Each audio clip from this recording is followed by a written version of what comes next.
Hello and welcome to RealGM Radio. It is another round of NBA tiers with our friend Matt Moore. We're going to talk about which teams are closest to making the NBA Finals. Let's jump in.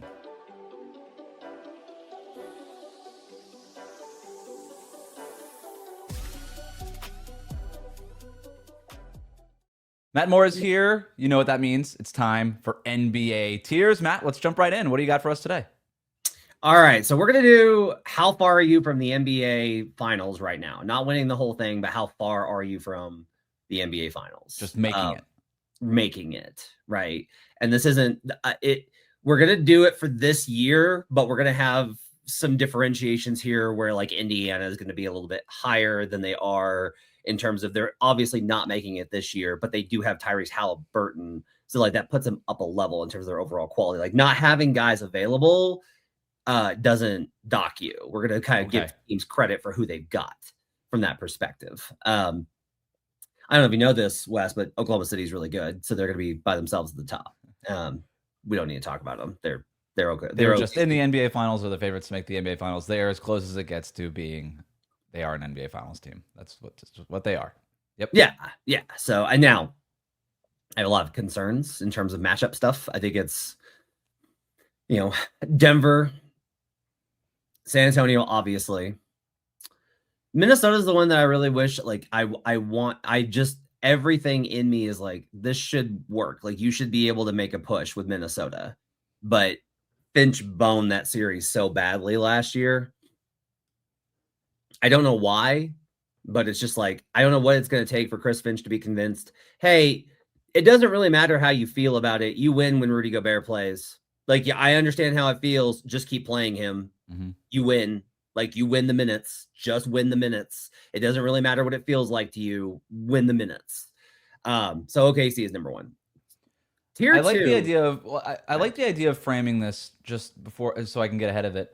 As like, we're not making a prediction of who's making the NBA Finals and necessarily even saying qualitatively like who's better or worse. Right. But the idea of if the NBA Finals were the goal line, so to speak, these are the teams closest to crossing the goal line. So this, like, Oklahoma City is obviously number one because they have the largest margin for error. They've done it most recently. They are the defending champions. If there's a team on the goal line of making the NBA Finals, it's still the OKC Thunder. But that doesn't mean that they're going to. It just means that they're the closest to doing it right now. And I love the way you actually frame that, because that actually, we could just apply that here. And I think it'd be a really good way of kind of thinking about it, which is exactly the Thunder have first and goal inside the 5. Yeah. Right? The second tier here, I would say, have just hand it off to Marshawn Lynch, OKC, and you'll be fine. Yeah. I would say the second tier here actually has like second and goal inside the 8. Right. That's about where they are. Okay. And that tier 2 is San Antonio, the Boston Celtics, the Detroit Pistons, the New York Knicks, and the Cleveland Cavaliers. So it's San Antonio and the East Big 4. Because when I looked at yesterday, I actually did like a little exercise of NBA.com/standings updated, and they have the playoff bracket up now that updates automatically every night. And so you're able to kind of see the matchups. And so when I looked at those, and then I looked at my projections and what I have expected, and I kind of was like, just gut test, how do you feel like these matchups are going to play out? When it got down to Boston, Detroit, New York, Cleveland, I was pretty much like, this is coin flip. Like, you can just coin flip all of these. Like, I don't know if it's 1-4, if Boston slides the 4 and Detroit's 1, and it's Boston, Detroit second round, I don't know who comes out of that. I really don't. If it's Detroit versus Cleveland second round, I don't know who comes out of that. I don't have like a convincing set of matchup stuff to be like, oh, it's clearly this one team has the edge on all of these. And so this is where the other part of this comes into, where we're talking about how close are you to the goal line. Well, if you're in the Eastern Conference, you are closer to the goal line because you're not having to go through San Antonio, Minnesota, Houston, LA, Denver. And so not having to go through Luka Doncic or Nikola Jokic or Victor Wembanyama or Kevin Durant is a big up. Now you got to go through Donovan Mitchell or Jalen Brunson or Cade Cunningham, and those are all really good teams, but it is a little bit different. So I think San Antonio, Boston, Detroit, New York, and Cleveland are tier 2. And I think some people are going to be surprised Denver's not in there, but I do not have Denver in that group because they have, in part because they face a tougher set, but we'll talk about some more of the reasons why. But that's my second tier is Spurs, Celtics, Pistons, Knicks, and Cavs.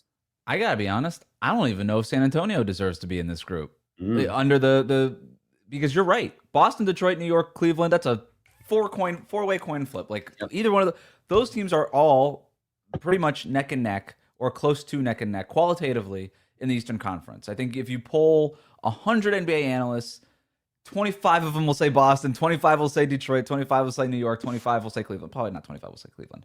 But, it'll be pretty split, I think. Whereas I guess maybe my question is the chances of that foursome in the East making the NBA Finals. Do each of those four teams have a better chance of making the finals than the Spurs have of beating the Thunder and making the finals?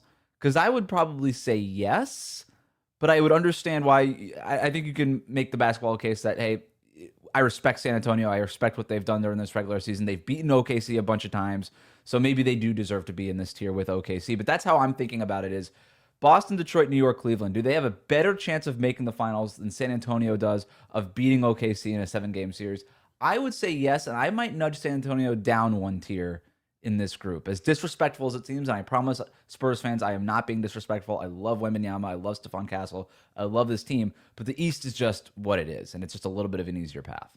So I don't think the Spurs are making it for the record. I don't think the Spurs are making the finals. And the reason is because the inexperience factor is massive here. This is Wembanyama, Castle, and Harper's first playoff games. Mm-hmm. And the first time that you run into this and you see how intense it is and how much that these teams pay attention to the scouting report for the first time and all of the little details, like all the little things that you've noticed teams do where it's like, oh, they did this really, really well versus me. They didn't let me get to my left, or they really attacked me at my post up on my left side, or, when I went to the floater, they really understood how to time that. All of those things happen at once in the playoffs because everybody is so dialed in. And so I don't think San Antonio is making it. However, look, the difference I think is this. If Cade Cunningham, God forbid, sprains an ankle and misses an entire round, and the Knicks are like, woohoo, don't have to face Cade and get past them. Oh, hey, you still have to face the winner of Boston, Cleveland. Mm-hmm. You still are facing an elite team. If you're San Antonio and Shai Gilgeous-Alexander sprains his ankle and they get knocked out early, you feel good about Houston. You feel good about Denver and Minnesota. I actually think I'm a little bit worried about for them. I don't love the matchup for Minnesota for San Antonio, but you will take that a million days over the situation that the Knicks would be in, where it's like, hey, you're going to have to go on the road to Boston and beat them. Yeah. On the road in the games and when they've got home court with Tatum back. So I still think the San Antonio is closer because it's very much I agree with what you're saying. And like my projections have it the same, where it's like, all right, right now, OKC has a majority share of the Western Conference title. It's like they have 75%. I don't remember what my exact numbers are, but it's like 72%.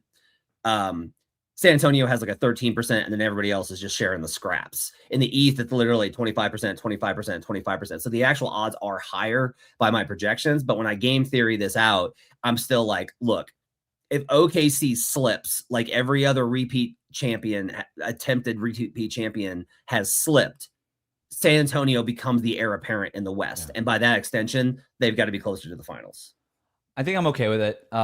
I've thought a lot about the inexperience factor with San Antonio, and you're right, it is going to play a factor. Yep. But I look at every team in the Western Conference, including the Thunder, and I have, nits to pick, right? I'm concerned about Jalen Williams with the Thunder. I mean, are we just assuming he's going to just magically be okay by the playoffs? He hasn't been okay all year long, and if he's not, that's a major weakness. They needed Jalen. As good as Shai was in the playoffs last year, they don't win the finals without a big Jalen Williams game in the finals and a big Jalen Williams series before the finals.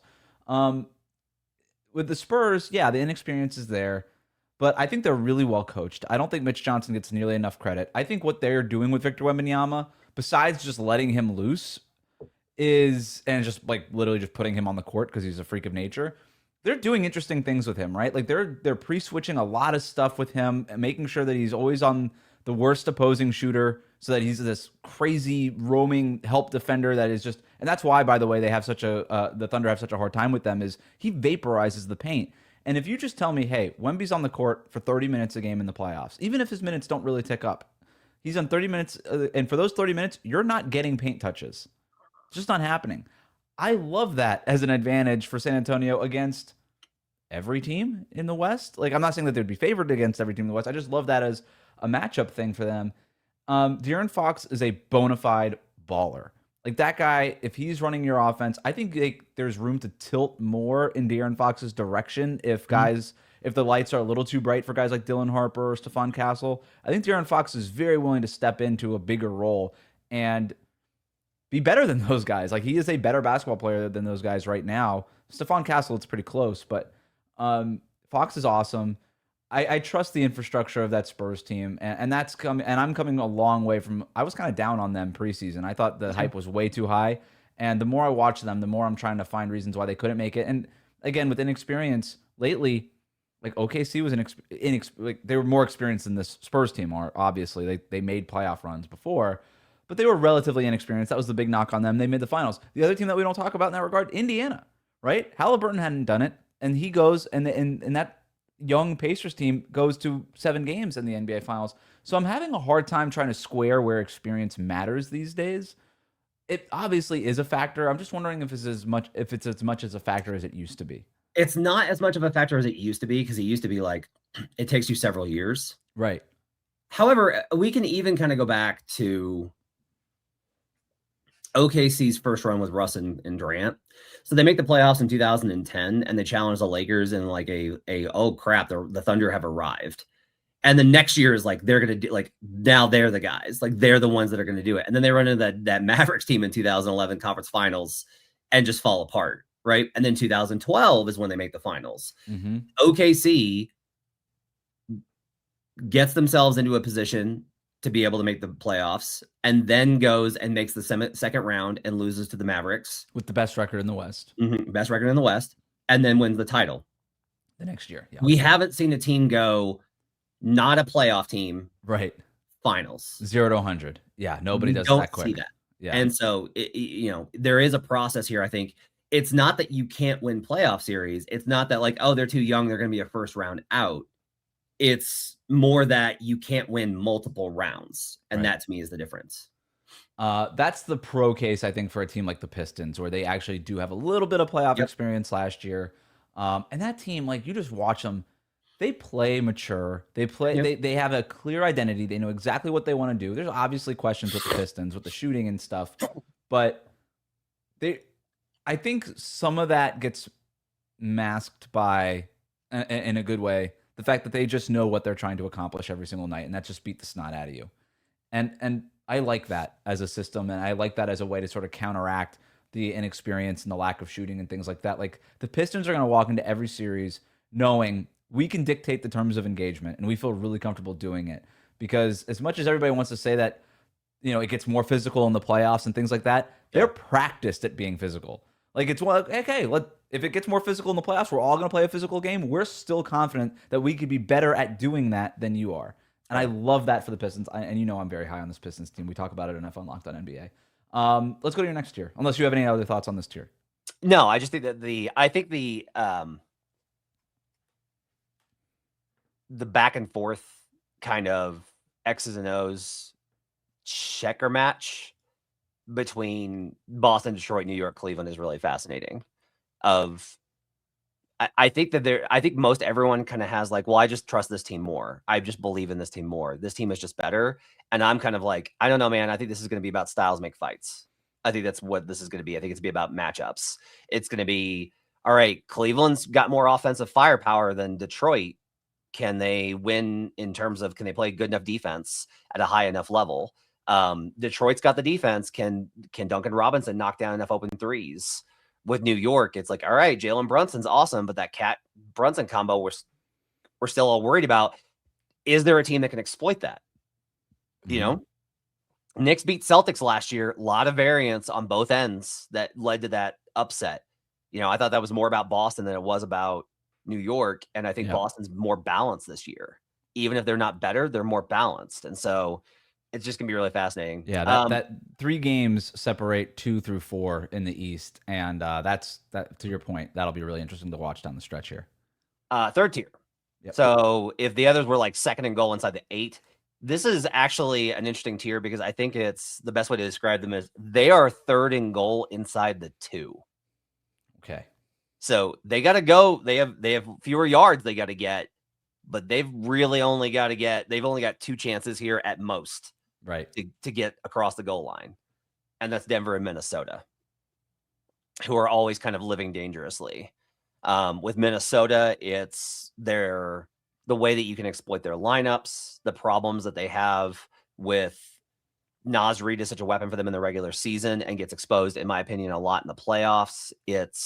They trade for Ayo Dosunmu, who's trying to get caught up as a trade piece immediately. It's Anthony Edwards, who continues to just be livid with the fact that teams are allowed to double team him, as if that's a new thing and something that not everyone faces. It's about Rudy Gobert and the lack of the team's confidence in his ability to finish plays, and really the confidence of everyone on the planet, but also the fact that they win their minutes with Rudy.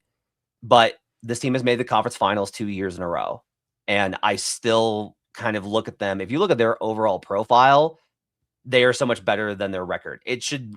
They and Denver have the same case here, which is why they're in the same tier, which is it should honestly probably be OKC and then San Antonio, Minnesota, Denver scrapping for 2, and then a gap, and then Houston, LA scrapping for the rest. And instead, what we have is the current tier system, which is OKC and then San Antonio and then everybody else. Both these teams have reasons. With Denver, it's injuries. Yeah. With the Wolves, it's their general Wolvesness, their immaturity. It's an immaturity that I think can be very centrally located around Ant. And this is not Ant's not built for this, or Ant's not that guy. No, he is that guy. He's very clearly that guy, but he's not that guy every night. And that means that their floor in the regular season, they beat OKC, they turn around, they lose to some obnoxious team. They barely get by Memphis last night. Like, they scrap in these games more than they have to because they don't have a collective maturity to manage the regular season appropriately. And Denver is, when they are fully healthy, they're a juggernaut. Anything less than that, and they're compromised. The defense is legitimately concerning. Like, Nuggets fans are in a much worse state, I think, than everyone around the league in terms of all of the people that we know and listen to, like Zach Lowe, Dunker Spot. Everyone smart is like, oh, they're going to be fine. When they're fully healthy, they're great. And everyone in Denver's like, look, man, they haven't been healthy in 3 months. We don't know what they're going to look like now. That was a long time ago. And they've been mid to below mid for 2.5 months. So I don't know what's going to happen. I am of the opinion of, when I go back and I watch, it's just like, I put the clips that I watch for teams on a random order because I want to kind of see what happens across games and not get caught in the context of it. I will watch games, but I'll also watch these clips. And with Denver, you will just notice like, oh, the effort level was really terrible. Oh, they're facing a below 500 team. Oh, wow, the defensive effort was really high there. Oh, they were facing a contender. Yeah. Denver scales up and levels down, I think, a little bit too much to who they're facing, but they are still the number 1 offense and most dangerous team in the league when they're fully healthy. I love that game that they played against the Thunder last Friday night. I know they lost that game, but that was, to me, proof of concept of exactly what you're talking about. This team can go toe-to-toe with the Thunder, which is obviously the top team in the league right now. Yep. And maybe we should have already known that, right? Maybe we should have just trusted Jokic and this Denver Nuggets team and Jamal Murray and all that, everything. But to your point, it had been a minute. And so to see him do it with an unhealthy lineup, right? No Peyton Watson, no Aaron Gordon in that game. Cam Johnson not playing a good game, missing that. But, Cam Johnson had a wide open corner and a 3-pointer to win the game in regulation. And if he hits that, then the Nuggets walk away with a statement win, one of their best wins of the season. I felt better about Denver after that Friday night game than I did prior to it. But to your point, it's all health with them, and hopefully they get Aaron Gordon back here soon, and we're able to answer some more of these questions. The team that's more interesting in this tier is Minnesota. And I think you're hitting on something that's really important in terms of the overall maturity level and just sort of the vibes in Minnesota. Timberwolves fans will tell you, hey, we were the 6th seed last year. We made it to the Western Conference Finals for the 2nd year in a row. Doubt us if you want, right? Mm-hmm. And totally fair. Like, you were in the Western Conference Finals 2 years in a row. Ant is that guy in the playoffs. Julius Randle was really good for you for 60 to 70% of the playoffs last year. There's real stuff here. Chris Finch is obviously a good playoff coach in between games and during series. Like, we know this about them. But there is just something off about them this year. that's different. And I don't want to do the whole Gobert thing necessarily, but some of the quotes lately, he's asked about Kyle Anderson and what he likes about having Kyle Anderson. He says he passes the ball to his teammates. Yeah. That doesn't ring awesome in that locker room, right? Well, that's so there, I will go, but kind of come back at you, which is the anecdotal stuff. I think is important when it comes to Rudy. Ant was like really hyping him up. I forget which game it was recently, but he was like super hyping him up on the mic. And that to me is like really relevant. I do think that Rudy gets really frustrated by the fact of he doesn't get the opportunities. He's like, if I'm wide open, throw me the ball. And they're like, yeah, but you might not catch it and might not finish it. And then I'm really mad that I gave you the ball. And his thing is, I can't develop a rhythm and a confidence if I don't get the ball. Like, it's this really chicken and the egg thing where it's Rudy is obviously very nervous when he gets the ball, even as much as he plays, because he doesn't want to screw up because they don't pass it to him. But they don't pass it to him because he screws up. And it's like, you don't really know how to figure it out. I do just think, though, that they do have a collective mindset of they want to win, and they have a real pride about winning. Their performance versus Denver the other night was extremely impressive. Yep. So I just kind of feel like Minnesota, look, top 10, or they're now 11th in offense. They keep bouncing in and out of the top 10. 11th in offense, 9th in defense, schedule adjusted. There aren't these like giant red flags with their profile of being like, oh God, they're terrible. Like, their turnovers used to be really the bugaboo. They're 14th in that category. They're fine. Yep. It's not great. It's fine. Now the defense isn't quite as elite as it has been. Like, they're 7th in opponent effective field goal percentage, but you know that their best defensive effort is as good as any teams in the league. Like, I feel like it is as good as OKC's, as Detroit's. I feel like they are, when they commit and lock in, they are capable of being a nightmare defensively. So I still think that they have a very good shot at making the conference finals. So much of this, honestly, with this tier comes down to this. One of these teams is probably, I don't think it's going to be Houston getting the 3. I don't think it's going to be LA getting the 3. One of these teams is going to have home court versus a weaker opponent, and one of these teams is not.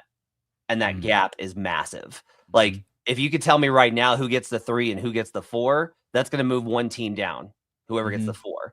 Because that means that you're facing the team that isn't kind of like spiraling and, finishes the season in a disappointing fashion. Like, they couldn't hang with the seeding competition. And maybe it's Denver. Maybe if Denver just slides to 6, and that's Minnesota, Denver. But I just kind of feel like this is the problem with Denver is, as good as they are and as good as they're capable of being, you have to be able to be like, going on the road 3 rounds is just so tough.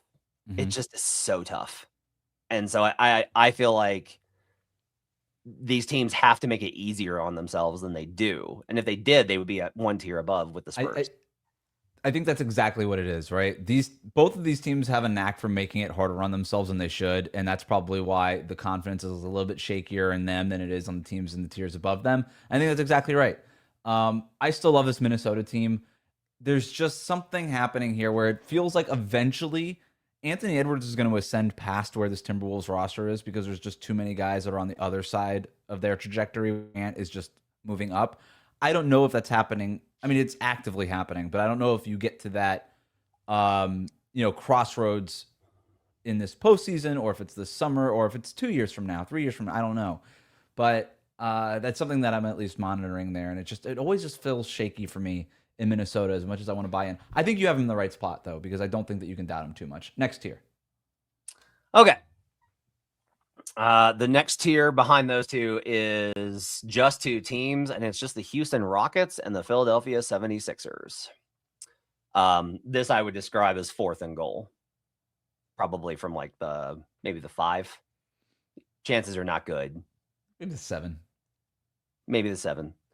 So the Sixers, I actually bumped up here because it's very seriously just like, look, I think I struggle with kind of how to assess them. I think we've seen that with all the pieces fully healthy, with Maxey and Embiid and Paul George and VJ and the shooters and the defense and the depth, this team has the capacity to make a run, right? And I don't blame anybody for being like, we always say this and they don't get there. But this is not about whether or not you're going to cross the goal line. This is how close you are. Right. And so they're there. With the Rockets, a lot of this is like, look, Fred VanVleet might suddenly pop up on the injury report here in the next month. as questionable. I don't think it's a wise idea. I never think guys coming back after March 1st is a good idea. Just nope. Like if you haven't made it back by March 1st, don't even worry about it. Conditioning is too tough. Do not do it. But if they get Fred back, it solves so many of their fundamental problems of we just need someone to like set the offense and make sure that we're organized. They're playing Reed Sheppard more. Rockets fans are very excited about this. They think that Reed Sheppard and Alperen Şengün are going to develop the two-man game, and that's going to unlock everything. I can't dock Houston anymore because the underlying resume is too good. It's just like they don't have the terrible record versus good teams that the Lakers do. They don't have the inconsistency of some of the other squads in terms of losing to whoever. Their floor is relatively high. Their ceiling is pretty good. It's not as high as the other teams above them. They still have Kevin Durant. Şengün is playing the best ball of the season finally after I think he's been a massive disappointment this season. I think benching him and Thompson should be like, that's a criminal offense. This is insane to me. He is so important to their future. They do have good role players who can step in, and their brand of defense is still very tough, even with the loss of Steven Adams on the rebounding side. I don't believe a lot in this Houston team, but I can't move them any further just because it's like, look, if Denver and Minnesota can't get it done, do I think like Houston's shown that it can be in these games with OKC? They just can't win them. And that to me is kind of the thing here. Is that's why Houston's down here is they can hang with all these squads. They just haven't been able to beat them yet, but I can't say they can't. Yeah, so there's a clear line now of demarcation from the last tier where we were with Denver, Minnesota to where we are now, right? I would consider that top tier as those are your contenders. Those are the teams.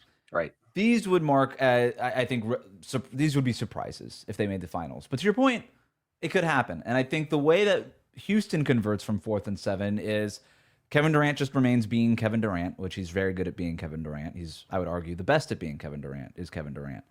That defense just stays being its defense, which, to your point, there's a lot of good defenders. They can come at you in waves. The floor of this team is very high. They're still 3rd in point differential in the Western Conference. Like, as frustrated as we can be with the Houston Rockets, we also have to look at the team that's actually been in front of us, and they win a lot of games, and they do it their own way, and it doesn't always look pretty.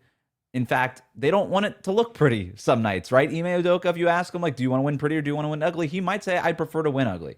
As even though some of his comments post game go to the contrary, but the way that Houston converts from 4th and 7 is that the defense is what it is, Durant is what he is, and then one player just is the PJ Washington for them of the year, or the Caleb Martin for them when the Heat made it in 2023, where you just got one. It's Jabari Smith Jr. is shooting 53% from the corners for a month. And that just kind of just changes everything within a game, within a series. That to me is the Houston path, and it's very possible, right? It could be a Kogi, it could be Reed Sheppard, it could be anybody, it could be any of these guys. For Philly, I think I'm with you. I think I'm with you having them here because again, it's 4th and 7 for them, but their quarterback lost his shoe, and he's trying to put it on with like 5 seconds left on the game clock, and they just don't want to get it to delay a game. But they're still there, and it's still possible. And you're kind of hoping for, hey, just get in there and just make the most out of this play while we got you. It comes down to Embiid, right? Like if he doesn't have to be MVP Embiid because they have MVP caliber Maxey right now.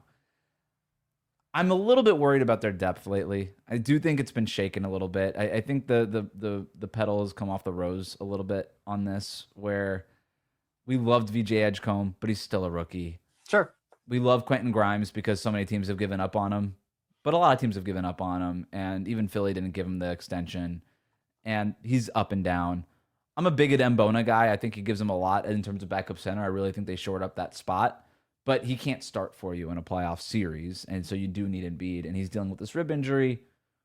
I think you have Philly in the right spot, but man, this is a really difficult 4th and 7 for them to convert. Again, all the quarterback metaphor stuff that I said against maybe the best defense in the NFL is kind of what they're looking at, but it's a long 7 where Houston maybe feels like a little bit of a shorter 7. It feels like it's going to be we're going to be in a playoff series, and it's going to be like, this is a lot of Dominic Barlow. Like, we're going to be like, this is a lot of Dominic Barlow. That's what it feels like. I like Dominic Barlow, but I don't know. I do too. But I don't know that we need more of him in a playoff series. Right, to your point. Right. Yeah. All right, we're gonna go to your next tier after this quick break. Today's episode of RealGM Radio is brought to you by Prize Picks. Shoot your shot on Prize Picks and get $50 instantly in lineups when you play your first $5. That's right. Prize Picks is giving you $50 in lineups when you sign up and play your first $5 lineup. Prize Picks makes every dunk, every dime, and every board that much more exciting. It's America's #1 app for sports picks. Prize Picks is simple to play. You just pick more or less on 2 to 6 player stat projections, and if your picks are right, you can cash in. You can choose from basketball, baseball, hockey, soccer, UFC, and more. Plus, they've got features like early payouts and flex play, so you've got options while the games are still happening. I downloaded the app and I was surprised by how easy it was to get started. It took just a couple of minutes to build my first lineup. I've been making NBA lineups around players that I already follow, picking more or less on points and assists, and it honestly makes every possession way more fun to watch. I also love the social feature where you can see what other people are playing and copy lineups with one click. It's a cool way to learn and build better picks, and it's available in all 50 states. So it's easy for just about anyone to jump in. Download the Prize Picks app today and use the code CLNS to get $50 in lineups after you play your first $5 lineup. That's code CLNS to get $50 in lineups after you play your first $5 lineup. Prize Picks, it's good to be right. All right, Matt. Continuing along with our NBA tiers here, who's next? Okay, so these teams are not in goal line. This is like they're in the red zone, but I am not. Field goal seems likely. I've got the Lakers here, who we got to talk about, the Miami Heat, the Charlotte Hornets, the Golden State Warriors, and the Los Angeles Clippers. My case here is effectively the Lakers are not worthy of being a tier above. I don't like over-indexing on regular season performances. And one of the things that I kind of tested recently was like, how does it your performance versus top 10 teams? How does that actually translate? And like a lot of things I've noticed, it's basically this. You don't have to be great you don't have to win a bunch of games versus the top 10 teams in the league in point differential. You don't need to do that. You don't have to do that. You're not expected to win more than you lose versus the best teams in the league. What you can't do is you can't be bad. That's the gap. I found this with both performance versus top 10 teams over the last 10 years and clutch performance. You don't have to be great. You just can't be awful. And the Lakers are terrible versus anybody that's got a pulse. They do not have enough signature wins. Now, they've shown a real capacity to mess up Denver's day. And I'm curious, we're recording this on Wednesday. I'm curious about Thursday night's game. Redick was brought on board after the Lakers had gotten tossed twice by the Nuggets. For a sweep and then a 5-game gentleman's. The thing that Redick has done above all else is he has game plans specifically for the Nuggets. He has come up with strategies and tactics to win those games, to help LeBron not get beat by Nikola Jokic and the Nuggets. But the team is also so different now. I have real skepticism about playing Luka Doncic ball in the playoffs. I just do not think that this is sustainable. And people are going to be like, yeah, but he made a conference finals and then a finals. The Suns, I think, got COVID, and I don't have any explanation for what happened in 2024. It was just a fluke run. I do not think that this type of basketball is sustainable, especially unless you have an absolutely ridiculously elite defense, and they don't at all. Right. So I can't put the Lakers in that tier above. Luka's scary in a playoff series for sure. I'm not going to be surprised if they make a run. It's just like, can I see them making a conference finals? Absolutely. Can I see them getting to the finals? I can't see them winning 3 rounds. So I've got them a tier below here. Yeah. I can't fault you for that. I think you have them in the right spot. You could maybe convince me that they should be a tier by themselves between Houston, Philadelphia, and the rest of these teams, just because they do have Luka, and that's just something that teams like Miami, Charlotte, Golden State, and Clippers. But the conference problem is what we run into here. Yeah, that's the problem. And where ultimately they have the one thing that takes them out of a serious NBA Finals conversation and that's a bad defense. Like that defense is not going to magically get better. They're 22nd right now in defensive rating. You can convince me that they're going to bend their knees more in the playoffs and play a little with more effort. Okay, is that taking them to a good enough defense? I think the gap is too wide. They could be better, but I think the gap is too wide. Now, my only thing is early in the year, we did see Luka Doncic try defensively, and that was with LeBron out of the lineup. And so I think that that's a very significant part of that is that they weren't having to hide both LeBron and Luka and Reeves all at the same time. And offensively, we know the lineup data. They're not good when those three are on the court offensively, and they're not obviously good when they're on the court defensively. There's too many guys you have to hide. So, and you're not going to separate those guys. Like, you're going to start all three of them. JJ Redick is not going to go in there and be like, sorry, LeBron, you're actually going to come off the bench, or that would be ridiculous. But yeah, part of me wonders is, did they see enough in the first part of the season where, okay, we can get to that level we need to get defensively. Let's take the rest of the year off on defense, basically. Yep. Like, we've kind of already proved it to ourselves. I would probably say no to that. And even if that were the case where they did do that, I think there's a lot of danger in that. I don't think that you can just turn it on defensively. Star players love to say that, oh, just defense is a lot of effort. I think that's really disrespectful to good defenses. I think defense is a skill. I think defense is a habit. I think defense is coaching. I think defense is practiced and earned and learned. And I don't think the Lakers have put the work in to be a good enough defense. So I can't consider them seriously as a title contender. I think this is probably the part of the podcast conversation where we talk a little bit less of what does it look like for Miami to get to the NBA Finals, because spoiler alert, they're not gonna, and just more of like where this team is in general. And I think the Lakers have a star, right? The Heat don't. Charlotte might in Concaniple. I guess that's sort of more of a TBD thing. They're the youngest team on this list in this tier. The Warriors have a star and the Clippers have a star, obviously. But the Warriors and the Clippers are very similar in that they're both just really, really shaky rosters around that star player. The Clippers more so because they're young and unproven in terms of, like, Garland's proven as a player, just unproven as a member of the Clippers. Ditto for Benedict Mathurin. The Warriors are like, it's a lot of Guy Santos lately, and that makes me uncomfortable. Yeah. Miami and Charlotte, like I said, is mostly built upon the conference stuff where it's like you can get out. If you make the 6 and you get one upset, you're all of a sudden it's like, all right, we can make a run here. Charlotte, I could see being like what the Hawks were that Trae Young year where they made the conference finals, and you just sort of look up and you're like, whoa, that team shot 40% from 3. Yep. For a couple of rounds, and all of a sudden, and they upset one team, or Miami in the 2023, right, where Miami made it all the way to the NBA Finals. I don't know that the Hornets can make it that far, but if the Hornets end up the A seed and take out the top team in the East, maybe the path gets a lot easier. Who knows? Like, it would be crazy, but if Miami knocks off Boston in the second round, which would just you would explode into confetti if that happened. That's right. Right. Correct. And then it's 3-6. Right.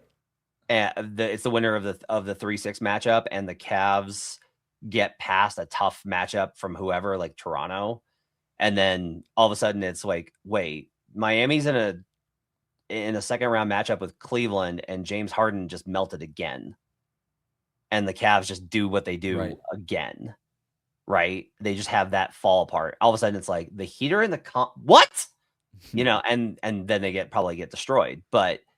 I do think that I continue to like Miami's upside, I think, the most of anybody that exists in all of the universe, including everyone who covers the team. You probably do. Look, the Heat have a point differential of plus 3.2. Yep. That's better than Orlando. It's better than Philly. It's better than Toronto. It's not far off from where Cleveland is. Charlotte, by the way, is at plus 3.4, and they're playing like one of the best teams in basketball over the last 30, 35 games. Yeah. I'm there. Look, the Heat have an infrastructure. They have an underratedly great defense. They've been top 5 for most of the year in defensive rating. Their pace can become a problem.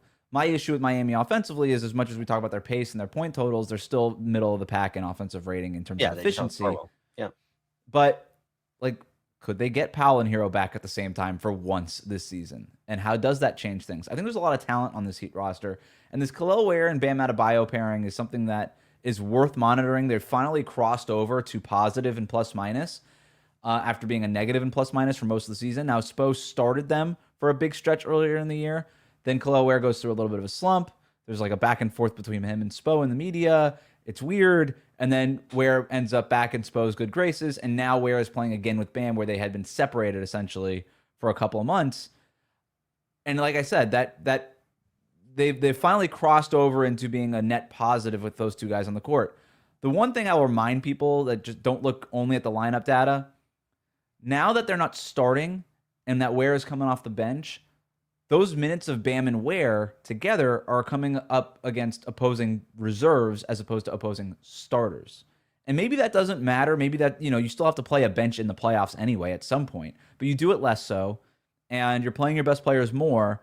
And I just wonder if they're going to be able to eat against those reserve lineups quite as much as they will in the playoffs. I still am bullish on the pairing. I think they've done the work, and I think there's ways that it does work. But I just like to remind people, like people that like to point to the lineup data recently and what it is and how kind of explosive it is. Just a reminder, it's coming up against bench units in March for the most part. And so it's a little bit of a different thing. It's just a caveat there. But yeah, I think these teams could get hot. These are, Charlotte is a very good jump shooting team. We've seen jump shooting teams make runs. Miami, if they can get healthy, could potentially be a jump shooting team with Powell and Hero. One reason that Miami, Charlotte, Golden State, and the Clippers are here with the Lakers is mostly built off of recency, which is we've seen teams go from the play-in tournament to the conference finals or make deep runs outside of the top 4 consistently. Pacers were a 5 seed, or I think a 4 seed last year, made the finals. You see consistently that we are in a parity era. As much as I've talked about, there's only certain teams that win the title. Like there's a 90+% probability that the champion is going to be OKC, San Antonio, or Detroit. And people are like, the regular season doesn't matter. That's a lie. That's a lie. Right. Like we have a lot of history, even during the parity era, that says, no, you got to win games. You are what the record says you are. I'm so glad you brought that up, by the way, because I've always pushed up against the regular season doesn't matter, because you cherry pick one example a year where a team that is a bubble playoff team or comes out of play makes a run. What about all the other teams that stunk during the regular season? Did they make runs in the playoffs? No, you just cherry picked the one that made a little bit more of a surprising than expected run, and you're like, oh, regular season doesn't matter. Well, guess what? It mattered for all the other teams that stunk in the regular season and either didn't make the playoffs or also stunk in the playoffs. Well, and so you can't just cherry pick these single examples. I would be more amenable to that view if they won the title, but they don't. Right. They don't win. Like, do they get close? Sure, they get close. Do they win? No. You can get there, but you can't win it. But this exercise is, can you make the finals? And so I have to include these teams in this play-in tournament. Like, I think the Warriors are terrible. I have not liked them all year. The problem is that when I remove how it feels to watch the Golden State Warriors, I wind up being like, they're 14th in offense and 10th in defense, and Steph's missed most of the year. Crap. Like, if they get Steph and they get KP and they're not going to get Jimmy Butler back, obviously. But if they can get that and a fresh and motivated Draymond, and we've seen this enough with Draymond over the years, where if you give him something to play for and real stakes, he just turns it up another level. He can't obviously get to the highest levels that he had been at, but he was shooting the 3-ball well earlier in the year. Like, who knows? Like, maybe there's just a version of Draymond that is better than what we've seen so far. I can't sit here and tell you that it'd be crazy. I would be honestly shocked if the Warriors got healthy and all those things did. But the question is, if all those things go right, can that team make a run? And I think the answer with the Warriors has to be yes. You can be shocked as I would be for that to happen. You can be shocked that the circumstances fell into place, but you can't be shocked at the result if the circumstances fall into place. That's the differential. Next tier, I think. Yeah. So this one is okay. We're doing red zone. These were like, they're across the 50, but man, they got a long way to go. Phoenix, Orlando, Toronto, and Atlanta. I don't enjoy putting the Raptors here. I think what they've done this year is really admirable. The fact that they pulled off this top 10 defense, given their talent, I think is really impressive. I think Rajakovic has proven a lot to me in terms of what they're capable of in terms of coaching a system defense when you got Brandon Ingram and Emmanuel Quickly playing as much as they do. There's a lot of indicators that their offense isn't good enough to reach a level where they're just cooking. Their defense isn't consistent enough with the players that play the most. They get so much of a defensive benefit from the bench. So it's like there's 3 different versions of this team on the floor at any time, where it's like a mixture of offense and defense that's pretty good, a mixture of offense and bad defense is pretty good, and a mixture of great defense and bad offense is pretty good. They have these like different configurations, and that versatility is really good. It might present the ability for them to make a run. Like Toronto was one that I seriously consider bumping up because they are a playoff team. Like, they're not in the play-in tournament. Like, I've got 2 play-in teams over them. Some of this also, I will just cop to. You're going to have to show me Brandon Ingram can be the best player on a team that makes it to the finals. And if you want to say offensive player. Yeah, if you want to say Scotty Barnes is the best player, sure, but who has the ball the most? It's Brandon Ingram. Like, you're gonna have to tell me that a team that has Brandon Ingram, who has the ball the most, is gonna make the finals. I do not believe that can happen. I don't even know that Raptors fans would push back against this in an honest moment that much. I love this Toronto Raptors team. I love watching this Toronto Raptors team. And the one thing I'll say about Toronto, I agree with everything you said. I think the floor and their ceiling is the same level. Like, their house looks weird. Yeah, but that's what it is. But if you want to watch a team play really hard in March, turn on a Raptors game.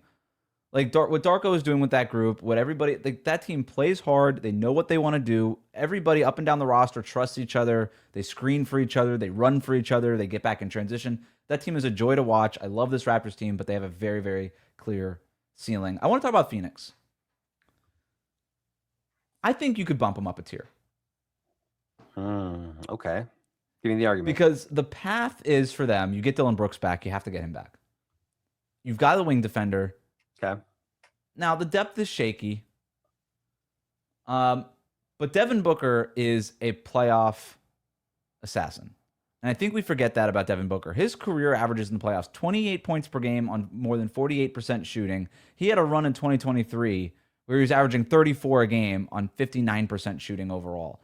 This guy gets it. He is a tough shot taker, tough shot maker. And as long as he's right, if he goes up a level, that's what it at least looks like. I wouldn't project it. I wouldn't guess it. They obviously have to get through the play-in, which is tough. More likely than not, they're 2 games behind the Lakers right now for 6. I don't know. I don't know how interested I am in debating the tier part of this, but I like this Suns team quite a bit. Jordan Knott has done a tremendous job coaching. They take care of the margins, right? They don't turn the ball over. They offensive rebound the snot out of the ball. They play good defense. They're getting enough out of this bullpen of centers where they're getting enough rim protection.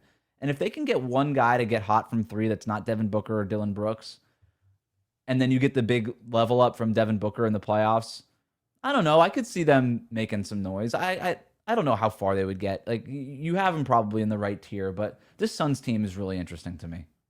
They're really fun. Here's the core of the problem. This is the kind of team that I would talk myself into and I would usually have them a tier above.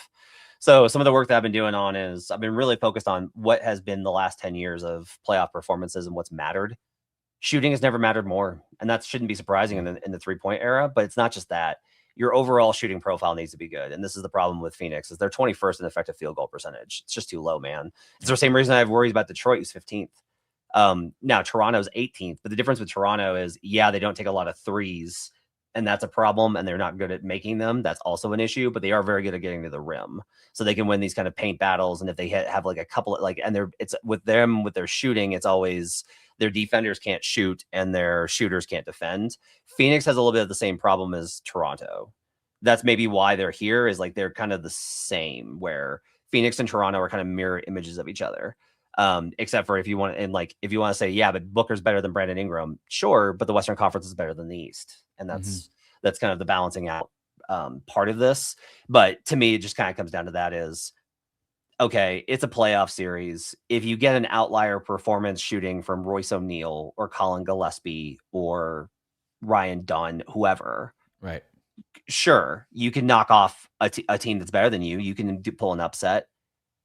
Can you do it twice? Can you do it 3 times? And to your point, can you do it in the West when that team is probably going to be the Thunder or the Spurs? And versus these teams above, if you were just like Steph Curry made 8 threes a game for 4 rounds at shooting 55% from 3, I'd be like, okay. If it was, Luka Doncic averaged 50 points and a triple-double every single night, well, it's Luka. If you told me that Miami, just like everybody in the East, whizzed down their leg, okay. I mean, Spo's done it before. Versus with Phoenix, it's like, hey, you need the entire West to implode, and they're going to have to find shooters. And all of a sudden, Ryan Dunn is shooting 48% from the corners. Right. Yeah, I get it. That's why they're there. Atlanta, I threw in here just because, like, I'm giving. I don't want to talk about Atlanta, and I don't want to talk about Orlando. They're the boring teams, and I just don't want to talk about them. You can go ahead and say what you want to say, but I'm not. I'm done. I'm done with Orlando. I'm done with Atlanta. I'm done with Orlando too. I think their season's over. Maybe they can pull it together, but man, I don't like the chemistry is bad, the health is bad, and the profile is bad. Atlanta, I'm giving a little bit of a bump here because they've stabilized so much over the last 2 weeks. Like there's a potential here, Wes. I do think you need to prepare yourself. They might be this team that gets hot in March. They might be that team where it's like they made this incredible post-deadline, post-all-star run that everyone's like peaking at the right time. And then that team makes an improbable run to the conference finals and gets smacked. I would not be amazed. So I had to include Atlanta here. We can breeze through the rest of these tiers, Sure. but let's go to your next one. All right, next one real quickly. Portland, Milwaukee, Indiana, and Utah. So this is two teams that obviously are very, very far away, and two teams that are not that far away, but have to be far away because of injuries and position. If you had, before Jaren got the surgery, if you had told the Jazz, hey, we just decided that you guys have tanked so badly that we're just letting everybody into the playoffs. It's going to be a massive 30-team tournament. We're just going to do a 30-team tournament. And you just did that. And Utah activated all of its guys. How good is that squad? Are they better than Toronto? Are they better than Golden State? Are they better than the Clippers? They're probably in that tier, but they're not. So they're here because they can't be that.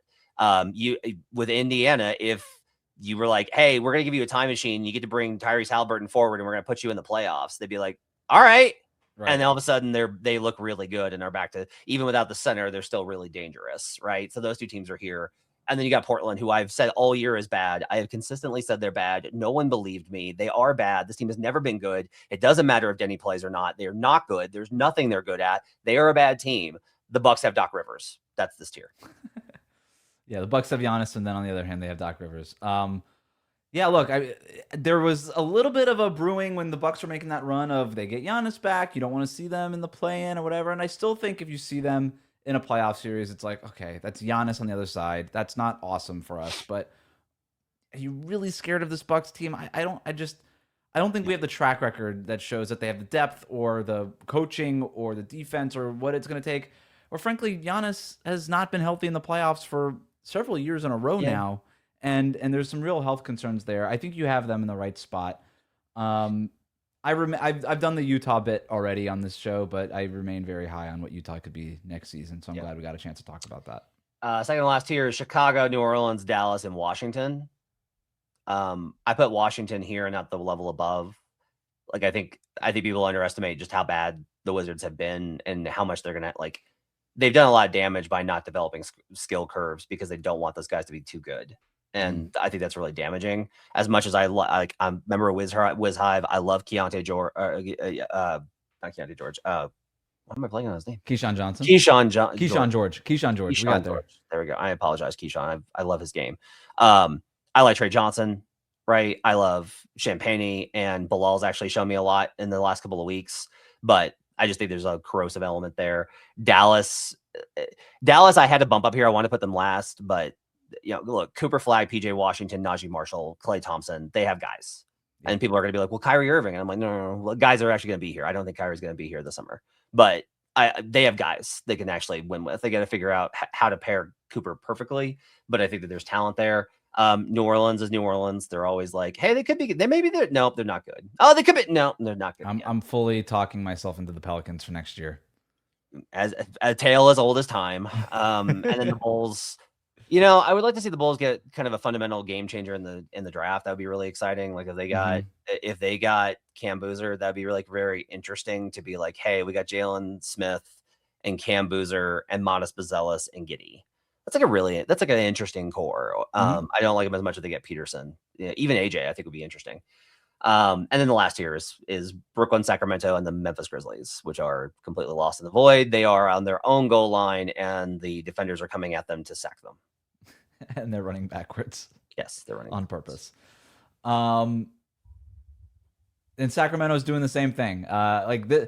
So this last tier, this Chicago, Brooklyn, Sacramento, Memphis tier grouping, I kind of combined a couple of your tiers there. But they all kind of need the same thing to get out of this doldrum area, is get lucky in the draft, find a guy, right? Whether it's AJ Diabata or Darren Peterson or Cam Boozer or one of these guys, like if you can get one of those guys, that fundamentally changes your trajectory as an organization. The problem for a team like Sacramento is that they tend to screw that up even when they do get that player, like a Tyrese Halliburton, but that player can fundamentally change their trajectory.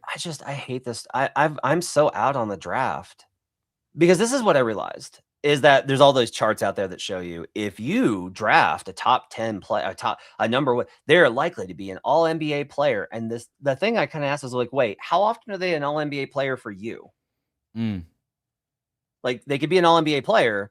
How many times was LeBron James an all-NBA player versus how many times was LeBron James an all-NBA player for the Cavaliers? Like he was an all-NBA player for the Cavaliers a lot and they won a title, but how many years was he an all-NBA player and he wasn't there? That's LeBron James, who was born there. He's from there. How many times we can go through this process, you will win with them and your team will be better.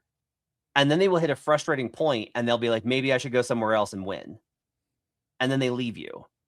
Like this is when you find something, especially when you find something with a player that is special, that wants to be a part of your community. Like, I don't know, Jaren Jackson Jr. and John Morant. You should probably give them as many chances as possible for that to work out versus risking everything on an 18-year-old. You have to get the pick, draft the right guy, avoid all the pitfalls. How are you? Darren Peter, every scout is going to tell you to draft Darren Peterson. Every scout is going to be like, you got to draft him. He's such a well-rounded guard. I love everything about him.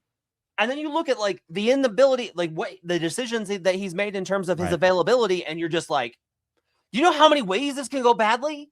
Yeah. And maybe it doesn't, but even if it does, you draft the right guy and then you have to hope he's that for you and not the next team. It's infuriating to me that these organizations are like, well, I don't know how to build a good team. Hope an 18-year-old can save me. It's so dumb, Wes. I'm with you. Obviously, I am near the Miami Heat, and that's sort of the DNA that I was born with. And so that the Heat are a famous anti-tank, but they'll tell you the same thing, right? The Heat have done the same studies that you're talking about here, which is we could do the tanking thing, we could do all of that, but it guarantees us nothing, and we actually risk more than we get in potential reward of finding, getting LeBron to sign in 2010 or finding a Jimmy Butler trade, a few years after that or whatever it's going to be. Obviously, if you want to tank, that's a way to get a superstar. But to your point, the idea isn't to get the superstar. The idea is to compete for a championship. Yes. And well said. I remain that I think that tanking is, everybody will say tanking, that's the way that we, small markets or blah, blah, blah, blah, blah. This is the best way. This is the best path to getting a superstar player and getting back into being competitive. Okay. It's also the best way for you to keep your job, general manager. And that's really, I always say this about GMs. The number one job of a general manager is not to make the team better. It's to keep the job. Number one job for a GM, keep the job. Easiest way to keep job, sell hope. Sell hope up to, manage up to your owner. Sell hope down to the fans so that you keep buying season tickets and you keep the momentum going within the fan base, and you'll keep your job if you're a GM. And the easiest way to do that when you have no other options is to tank. It's to tank and then end up with these top draft picks. It's the same thing in college, Matt, where these great recruiters who are not good X's and O's coaches, football and basketball, keep their job forever because they win every press conference and they win the summer and they win the message boards and they win all of that stuff. And I think that's a big thing for GMs in the NBA too. Brooklyn's here, but I don't think they're helpless. They just have chosen this route where it's like they get a lot of guys that I'm like, Nick Claxton's a guy. I think Noah Clowney's a guy. Yegor Demon's a guy. Like they've got guys versus like Memphis. It's like, boy, I hope Zach Edey's foot's okay. Yep. Cedric Coward's great. I like Jalen Wells, but like they're so far away. Sacramento infuriates me because Scott Perry is very literally like openly saying, yeah, I've communicated to Vivek, like this is going to be like a long process, which the way I hear that is like, yeah, it may take me 3 or 4 different 5-year contracts in order for us to be in a position, but we're going to get there. It's just like, I am so sick. By the way, them signing Westbrook was a stroke of genius because it didn't make any sense in terms of basketball terms, but that this guy's going to go out there, play hard, look like he's trying really hard. You cannot accuse the Sacramento Kings of not trying as long as Westbrook is on the court, and yet it's always going to be a minus for you. Yeah. But fans are going to love him. They're going to love the chutzpah. They're going to love everything that he's got, and it's just going to be like, but it's still a net negative. It's kind of the perfect thing for them. It was a stroke of genius in terms of tanking. I am just so over GMs making moves for job security.